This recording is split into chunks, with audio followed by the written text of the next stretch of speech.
Les États-Unis sont prêts à user de tous les éléments de leur puissance nationale afin d'empêcher l'Iran de se doter de l'arme atomique. C'est ce qui est ressorti de la déclaration signée ce jeudi à Al-Quds par le président américain Joe Biden et le premier ministre sioniste Yair Lapid dans le cadre du partenariat stratégique entre les États-Unis et l'entité sioniste.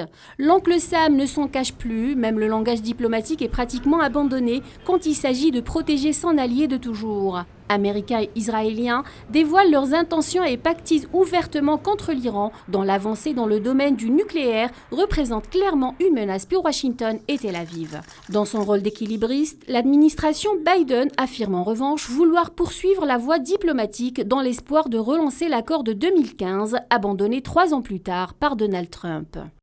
Dans leur lancée, les États-Unis affirment leur soutien à la supériorité militaire sioniste dans la région, la seule force appelée à dominer, et la coopération américano-israélienne dans de nouveaux projets de systèmes de défense au laser. Biden a dit que son pays travaillera avec ses partenaires pour faire face, je cite, à l'agression et aux activités déstabilisatrices de l'Iran et soutenir le rôle d'Israël dans une structure régionale forte. Il ajoute par ailleurs que sa visite en Arabie Saoudite sera liée à cet objectif. Pour le dossier palestinien, le réflexe états-unien reste vif. Biden réitère le soutien de son administration à la solution à 2 États. Washington se dit prête à travailler avec Israéliens et Palestiniens vers cet objectif. Une redondance américaine, cette phrase devenue un leitmotiv pour la Maison-Blanche.